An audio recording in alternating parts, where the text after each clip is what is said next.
So you are joining me in the car. We've got the bike suction cupped to the roof because we are heading up to Anglesey. We're going across to Wales to spend the night, and then tomorrow we are going to be doing a lap of Anglesey on the bike basically. I did this similar time last year, I think. The specs on it are about a 140k, 150k with about 1500 or 1800 metres of climb. And I can't remember off the top of my head. I need to plan the route still, but last time when I did it, I was in no shape to be doing it. I had a horrendous bonk, if I recall. But this time around, I have come back from a massive 3 weeks of training in Mallorca and France. I've been on the cobbles of Roubaix, been doing all sorts of stuff, so I'm feeling in some pretty decent shape, and I reckon it's going to be a very good training day because at this point now, we are about 2 months out from the Marmot, which is my big goal for the year.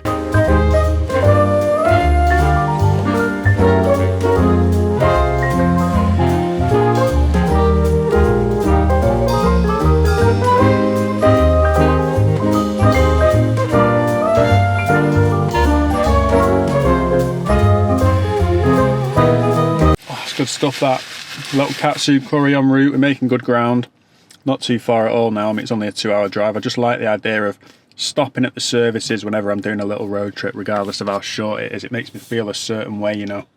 And I needed to eat something anyway, get the carb load started for tomorrow.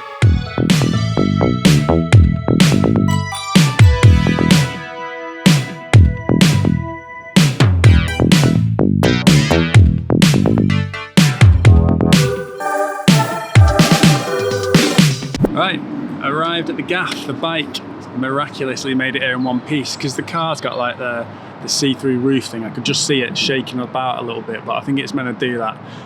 But yeah, I've had 2 hours of stress basically.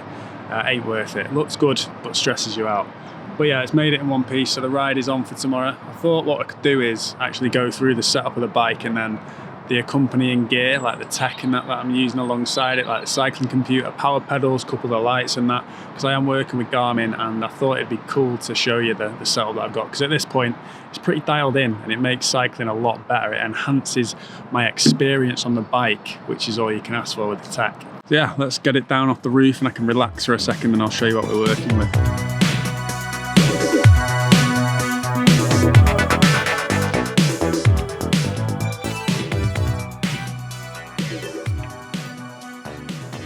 Oh mate, dead flies in that roadkill all over the front of the bike. Now, for anyone who ain't aware, or if you're new around here, the bike I'm running is the Van Rysel RTR Pro.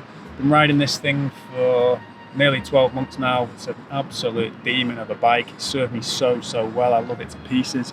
Running Ultegra Di2. It's Van Rysel's like all-round aero bike basically. Perfect for the type of hilly riding that I normally do in the Peak District. Recently had the upgrade as well to the one-piece data cockpit. Van Rysel sorted me out when we were at the HQ in Roubaix the other week, and yeah, it's just an incredible bike.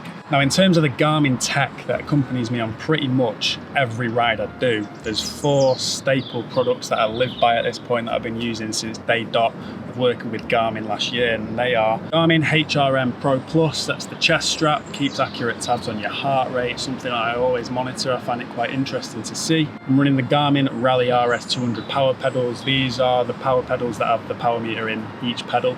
I do the RS 100, which is just one-sided power meter, I believe.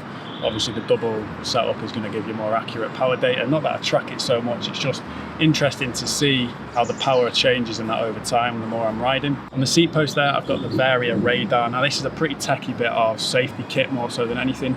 It is a light, but the main thing about it that I like is it's got a radar on the back and it communicates with the head unit, and it tells you when cars are coming by in like a nice little visual. Basically lets you know when a car is approaching and when it's passing as well. It's just a nice bit of safety kit. And then the creme de la creme that brings it all together and displays all the data in a beautiful way is the Garmin Edge 1050. Now this is their most premium offering when it comes to cycling computers.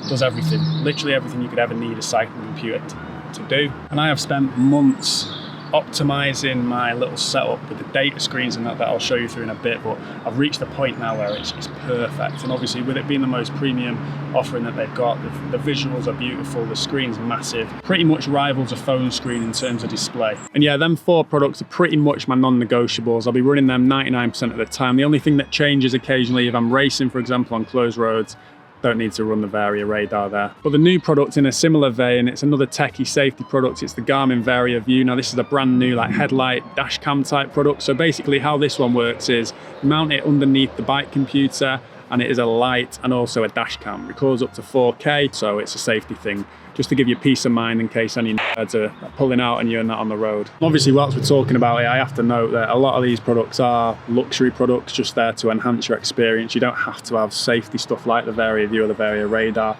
It's just a nice to have. You don't have to have power pedals, obviously. It's just if you want to get into it and start tracking your data, and that they are useful. I do recommend some kind of cycling computer. It doesn't have to be the 1050. They've got the 840 as well, which is a smaller version, a little bit cheaper, and then also the 540 as well. And then they've got proper entry-level models as well that you can look into. If you want to go out and navigate by yourself, and that cycling computer is just a good idea.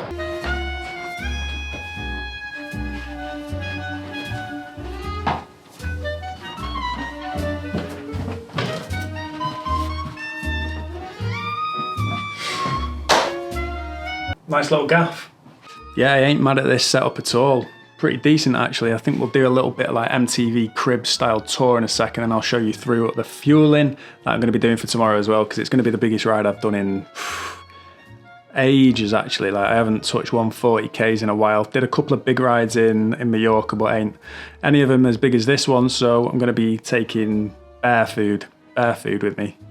Yeah, I remember distinctly last time I did this. I had a chippy mid-ride. I was desperate last time, and then the last 40K was just in the trenches, and I remember having to like crawl into the Premier and get a Mars bar to revive myself. So I don't want to be doing that tomorrow if I can avoid it. Might get a chippy though, because it sounds pretty peng, but this is what we're going with. Gonna have quite a lot of carbs in the drink. We've got the Morton 320 and the Morton 160. That's 120 grams. Gonna pack 2 solid bars there, 40 grams each, so that's another 80, so that's 200 grams. 2 gel 160s, these are 40 each again, so that's 280 grams. And then just in case, I'm gonna take another gel 100 and a gel 100 caffeine, just to get me out of the trenches in case I find myself there. They're another 25 each, so 50. So I've got about 330 grams of carbs in terms of like gels and bars and drinking that. So here we go, nice little double bed. Not too keen on the decor, but we take it. Got ourselves a brand spanking new eye mask and accompanying earplugs, because that's just what I spend my money on these days, getting a good night's sleep. Nice. All the fuel and that I just spoke about, kettle, little 10-inch TV, wardrobe, bathroom. Yeah, it does the job, man. I like stuff like this, these old hotels. I said it before, but just make me feel a certain type of way, like cozy and that.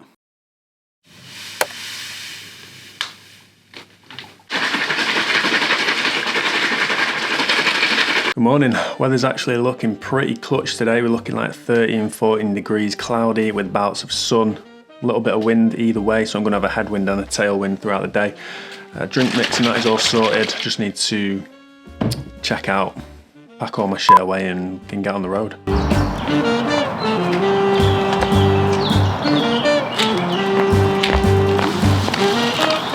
Beautiful, man. I'm excited for this. Really excited actually. I remember last time the roads were pretty decent as well, like good quality roads, better than England anyway. And in terms of syncing everything together on the head unit, basically once you've found the sensor on the head unit once, it'll just automatically connect again. So just seeing light is connected, turn the Varia on, and then that'll connect. Yep, that's connected.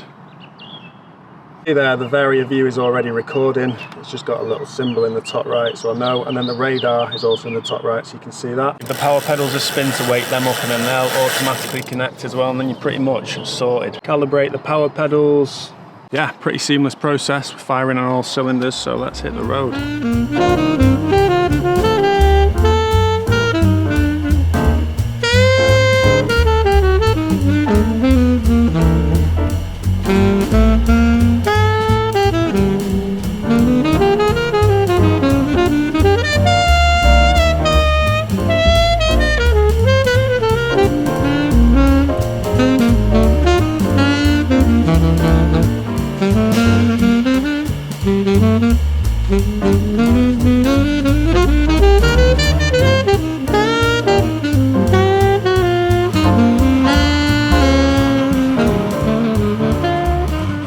Plodding our way down to the east coast. About 10 kilometers in now. Feels weirdly warm. I think it's because I'm fighting for my life against a headwind at the minute, but I'm gonna have to take the gilet off in a sec.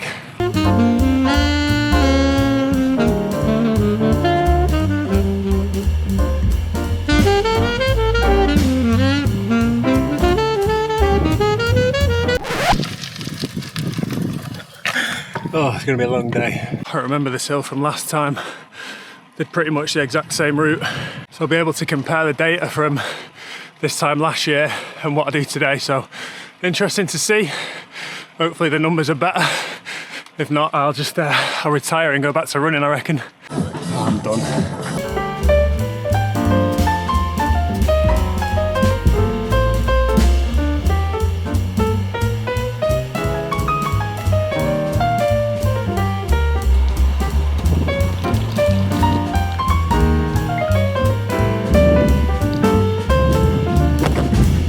Brake doesn't fancy it today. I think it's having a bit of a day off. I'm not sure what's caused it. There's just no stopping power. Whether the brake pads have worn or I've got some degreaser on it by accident, it just ain't playing ball. Don't know if it's just the blue skies or what, but this is beautiful, man. It's Anglesey, the Mallorca of the UK. Making our way up the east coast to the north of the island. And then when we go left, I should have a nice tailwind. But yeah, this is obviously joking about it being like Mallorca, but it's a lot nicer than I remember. Like, the roads are pretty decent quality by UK standards. They're quiet. Yeah, man, it's nice. Sheep everywhere too.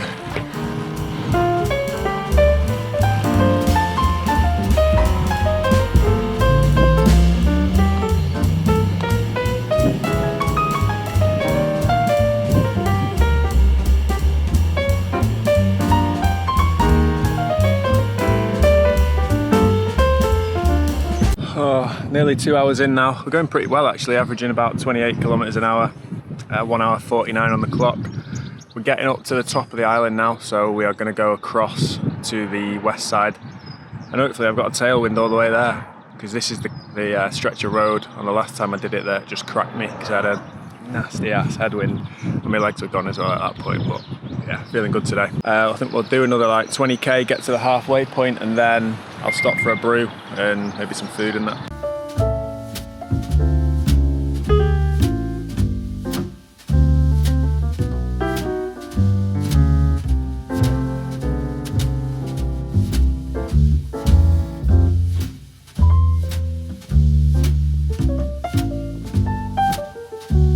Mate, Wales for a training camp. Hear me out. A week in Wales, a couple of days in Anglesey, a couple of days in Snowdonia. Could be the move. Could be the move.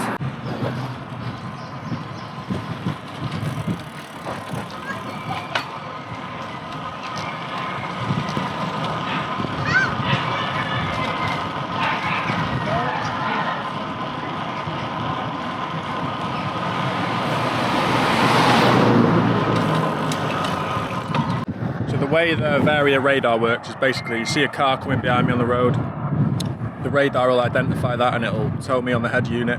It'll come up as a little dot and it'll also indicate the colour, like a green, yellow, red, depending on how quick the vehicle's approaching, or the bike, whatever it is behind you. These are all the data screens that I've got set up, starting off with the navigation. This is probably the one I'm on the most. I've got the 3-second power and the speed on there. I've also linked up my Di2 to the edge so I can keep tabs on the battery because I've had it die a couple of times on me, and this just mitigates that. I've got the climbs page. This tells you all the climbs that you've got throughout the day and like an elevation profile of the route, so you know when you're going to hit a climb. The elevation page, this is just like a detailed look at the climbs, the ascent that you've done and the ascent remaining. Heart rate, so I love this one. This is the graph that shows me what zones I'm in, the average heart rate, my max heart rate, and then a nice little visual on the bottom. Another one I use quite a lot is the power page, 30-second power, normalized power, and then my 3-second power, and then you've got your average power as well, and a little graph. And finally, the sort of Swiss Army knife page where I've just got an overview of everything, heart rate, speed, distance, average pace, etc. These are all like custom data screens that I've set up in the Garmin Connect app. Basically, you can set up whatever you want and customize things how you want it to be.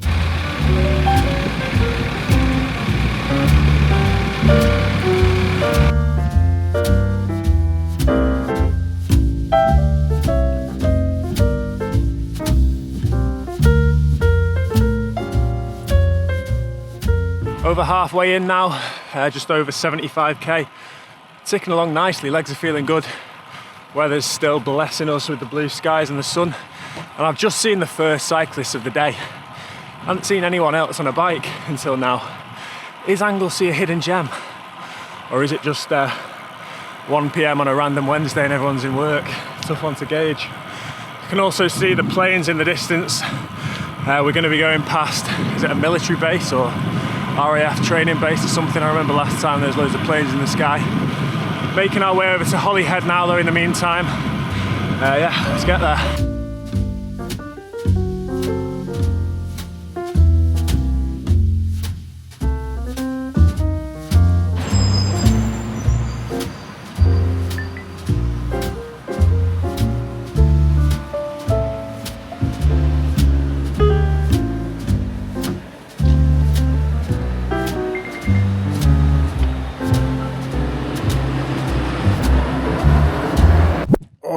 You bastard. I've just been stung by a bee. Landed right on my bib shorts and then... that's not very nice. Could have done without that, if I'm honest with you. Oh mate, he has got me good there. The legs going all red and that. Hanging. I was just about to say how smooth things were going, now my leg's throbbing. Not been stung by a bee or a wasp for since I was a little kid.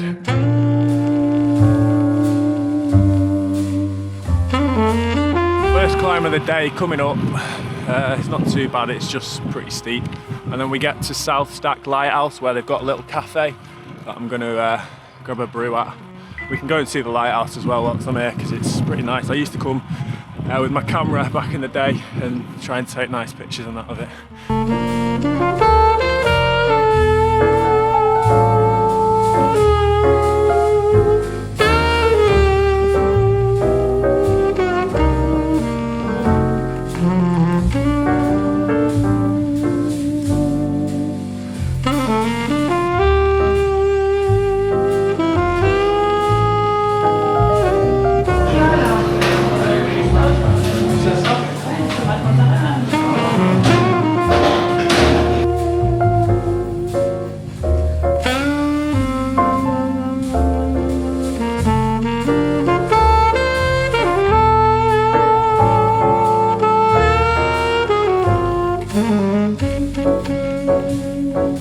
To can it in there, queue just wasn't moving and I couldn't see my bike where I'd left it, so it was unattended and I had a bike stolen last year, so PTSD still going strong from that one, so I can't leave it unattended for less than 2 minutes. I mean, it's going to be pretty safe out here, I'd imagine. I don't think there's too many bike thefts coming to look at a lighthouse in Wales, but you never know.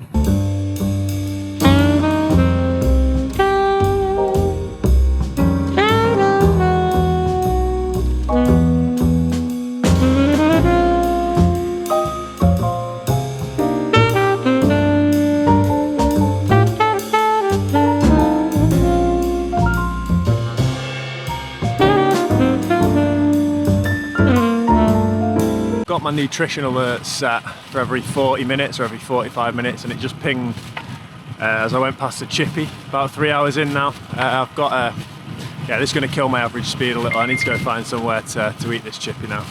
Just got a bag on me at the minute.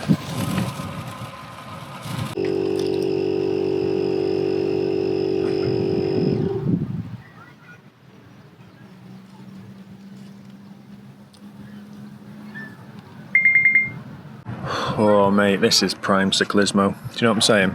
It's peak cycling this. No gravy is a little bit criminal by me, but they didn't have any seating area in it. I thought gravy might make things a little bit messier. Yeah, big regret.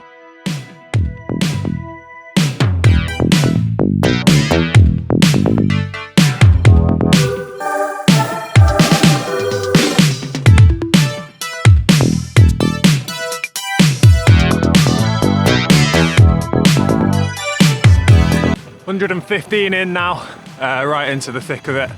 Coming down the west coast, it's a really nice side of the island this. A lot of like sand dune beaches and white sand and that. You wouldn't think it's in Wales. Oh, it's the only thing I don't like about solo rides, when the wind's out and in your face. it just saps morale, it just saps your legs and that. You feel like you're putting out good power, you look down, you're going 20k an hour. It's just demoralising, but I'm just going to take my gilet off because I'm sweating my head off now.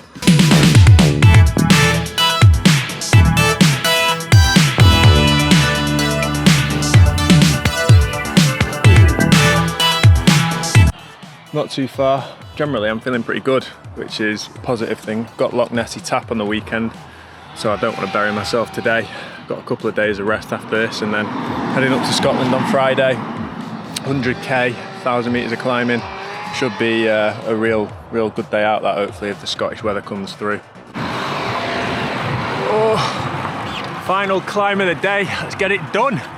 And then we're downhill for the rest of it. My legs are, yeah, leaving the chat ever so slowly. Power's down, speed's down, are depleting a little, but still going all right, you know. Thought I'd feel worse after 135k. Oh God, what a ride. What a beautiful place to ride a bike as well, man. I'm gonna have to come here more often. And that was the third time riding there. I don't remember it being that nice. Maybe it was the weather. I thought the road quality was top.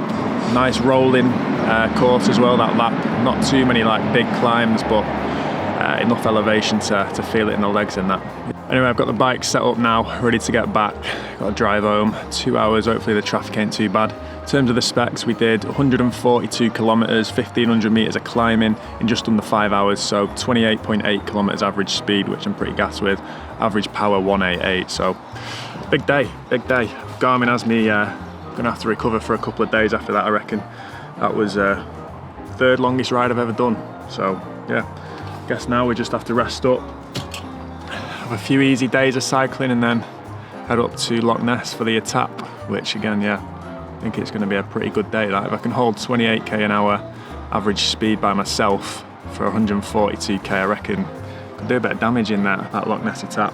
But yeah, there's people looking at me filming now, so I'm gonna put the camera away and go and get a Burger King on the way back. Nice one for watching, and I'll see you in the next one.